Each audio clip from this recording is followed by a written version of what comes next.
नमस्कार, मैं शंभू कुमार सिंह और आप देख रहे हैं नेशनल दस्तक। कल विपक्षी दलों की सबसे बड़ी बैठक पटना के बाद बेंगलोर में होने जा रही है 17-18 को। मीडिया में बवाल कटा हुआ है, इस पर बहस हो रही है। विपक्ष का चेहरा कौन, प्रधानमंत्री का चेहरा कौन, खैर सबके अपने एजेंडे हैं, सब लोग उसको दिखा रहे हैं। मैं कुछ आपसे सवाल करना चाहता हूं और आप लोग चाहे तो हमारे साथ जुड़ भी सकते हैं।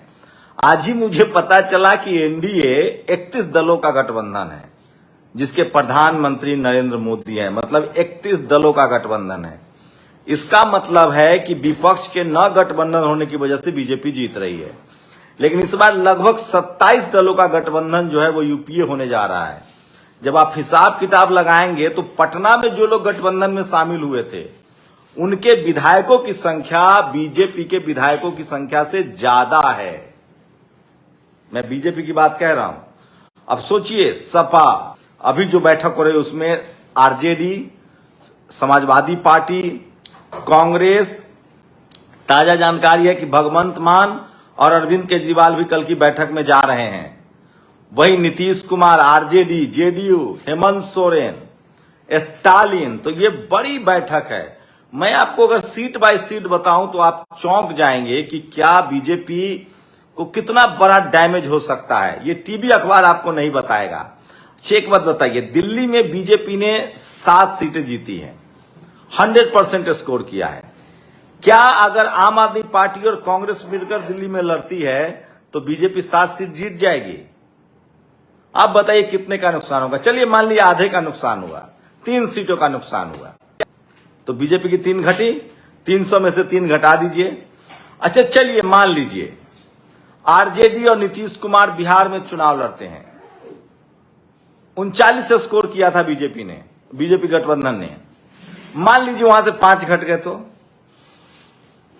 झारखंड से घट गए, तो मध्य प्रदेश में 100% किया था, छत्तीसगढ़ में 100% किया था, राजस्थान में 100% किया था। इन तीनों राज्यों में अगर 10-10, 5-5 सीटें भी घट गई तो बीजेपी ने यूपी में शानदार परफॉर्मेंस किया है। अगर यूपी में नीतीश कुमार के बारे में कहा जा रहा है कि कुर्मी अकेले 25 सीटों पर बड़ा प्रभाव रखता है, तो सोचिए बीजेपी के पास खोने के लिए कुछ पंजाब में आप कल्पना कीजिए कांग्रेस और आम आदमी पार्टी एक साथ लड़ गई तो बीजेपी को तो वहां भी नुकसान हो जाएगा, क्योंकि कुछ लोकसभा सीटें जीती थी उन्होंने। बीजेपी को पाने के लिए कहां है? बीजेपी को पाने के लिए उड़ीसा है। और आप कल्पना कीजिए अगर ममता बनर्जी कांग्रेस और लेफ्ट पश्चिम बंगाल में लड़ गए तो वहां भी इनको नुकसान हो जाएगा। पाने के लिए नवीन पटनायक की जहां मुख्यमंत्री है उड़ीसा है, लेकिन उड़ीसा में अगर नवीन पटनायक गठबंधन में नहीं आते हैं और कांग्रेस बाकी दलों के साथ लड़ती है तो फिर कांग्रेस वहां लीड ले सकती है, जैसे उसने अकेले कर्नाटक में लिया। अब सोचिए कर्नाटक में कांग्रेस के पास लगभग 24 सीटें हैं, वहां भी नुकसान में है।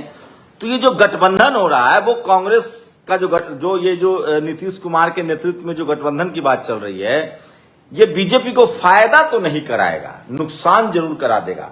और कल्पना कीजिए कि इस गठबंधन में अगर ओवैसी आ गए, और अगर ओवैसी नहीं भी आए, मायावती आ गई, ओवैसी और मायावती की एंट्री हो जाए तो मायावती की वजह से राजस्थान, मध्य प्रदेश, छत्तीसगढ़, इन राज्यों में कांग्रेस और बीएसपी क्लीन स्वीप कर सकती है। चंद्रशेखर आजाद चंद्रशेखर आजाद के साथ ही कांग्रेस गठबंधन कर ले। मध्य प्रदेश में वो शानदार काम कर रहे हैं, राजस्थान में। तो एक बड़े, चाहे बीएसपी को अपने साथ ले या चंद्रशेखर, जो कल बैठक हो रही है कर्नाटक में, उसमें 2 बड़े चेहरे, या तो बीएसपी को गठबंधन में लेना होगा या मायावती जी को गठबंधन में लेना होगा या चंद्रशेखर आजाद को, तो बड़ा फायदा हो सकता है। आप कल्पना कीजिए अगर यूपी में कांग्रेस, जयंत चौधरी, बीएसपी और अखिलेश लड़ जाएं, या कांग्रेस, जयंत चौधरी और सपा और चंद्रशेखर आजाद लड़ जाएं, तो अभी बीजेपी का नुकसान होगा। तो बीजेपी 2024 में अपना सबसे बड़ा राजनीतिक चुनौती झेलने की तरफ जा रही है। इतना आसान तो नहीं होने वाला है जो आपको टीवी अखबार दिखा रहा है। लेकिन सबसे जो बड़ा सवाल है विपक्ष के पास, वो गठबंधन का नहीं है, मीडिया से वो कैसे लड़ेंगे। उनके पास टीवी अखबार नहीं है, टीवी अखबार माहौल बना रहा है, ग्रामीण इलाकों में लोग टीवी अखबार पर अभी भी भरोसा करते हैं, उतना पॉलिटिकल अवेयरनेस नहीं है, लेकिन जिस तरह से गोदी मीडिया सबका प्रचलन हुआ है तो लगता है कि ये शब्द है। तो कल की सबसे बड़ा जो आयोजन है, जो बेंगलौर में 17 और 18 तारीख को जो पटना में बैठक हुई थी, उसके बाद बेंगलौर में विपक्षी दलों की बैठक हो रही है, और जो अरविंद केजरीवाल को लेकर जो संशय था वो भी खत्म हो गया, वो भी बैठक में जा रहे हैं। तो स्टालिन वहां जाएंगे, नीतीश कुमार पहला, स्टालिन एक मुख्यमंत्री, नीतीश कुमार दूसरे मुख्यमंत्री, हेमंत सोरेन तीसरे मुख्यमंत्री, और उसके बाद भगवंत मान चौथे मुख्यमंत्री, अरविंद केजरीवाल पांचवें मुख्यमंत्री हैं, ममता बनर्जी छठी मुख्यमंत्री हो गई। तो 6-7 तो मुख्यमंत्री जा रहे हैं वहां।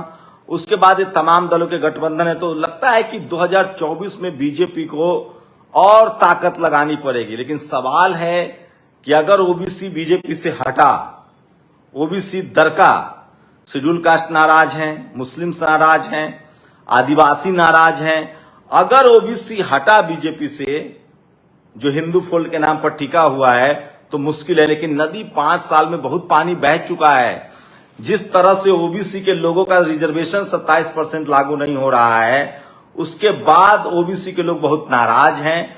अगर बीजेपी का ओबीसीकरण नहीं होता है और इसी तरह से उनके सीटों की संख्या, उनके आरक्षण के साथ खिलवाड़ होता है, अगर बीजेपी अपने आप को ओबीसीकरण कर ले, तब तो बचने की संभावना है। अगर उसका ओबीसीकरण नहीं हुआ और इसी तरह से उसका राजनीतिक, सामाजिक अधिकार और संवैधानिक अधिकार छीने गए, तो मुश्किल हो सकती है। क्योंकि 4-5 बड़े एससी एसटी ओबीसी नेता एक साथ हैं। खड़गे ओबीसी शेड्यूल कास्ट से आते हैं, नीतीश कुमार ओबीसी हैं, तेजस्वी यादव ओबीसी हैं, आरजेडी से हेमंत सोरेन ट्राइबल हैं, अखिलेश यादव ओबीसी हैं।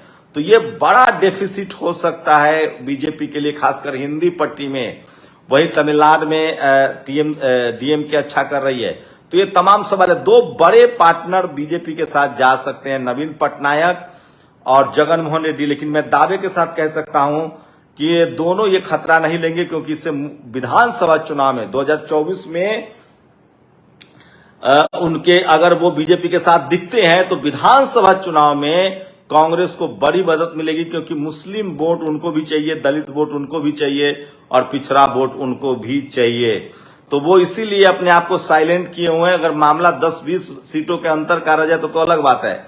लेकिन नीतीश कुमार ने कहा कि हम तो 100 सीट कम कर देंगे बीजेपी के, खेल खत्म हो जाएगा। तो 300 में से 100 सीट मतलब 200 सीट रह जाता है। तो इस बार मजेदार चुनाव होगा, और समझिए कि इतना आसान भी नहीं है बीजेपी के लिए, क्योंकि विपक्षी दल, लेकिन ये भी भरम टूट गया है कि मोदी जी अकेले चुनाव लड़ते हैं। तो कल ये सबसे बड़ी बैठक 17-18 को बेंगलौर से बैठक हो रही है। देखते हैं किनको संयोजक चुना जाता है। जो यूपीए है उससे लगभग खेल साफ होने लगेगा और 2024 के लिए। लेकिन एक बात होता है कि प्रधानमंत्री के नाम की घोषणा नहीं होगी, क्योंकि इससे खेल बिगड़ सकता है। गठबंधन की सरकार बनेगी। माननीय कांसी राम साहब की नजरों में मजबूत नहीं मजबूर सरकार जनता के लिए फायदेमंद होती है। जैसे बीपी सिंह की सरकार थी तो ओबीसी कमीशन, मंडल कमीशन लागू हुआ और बाबा साहब को भारत रत्न मिला।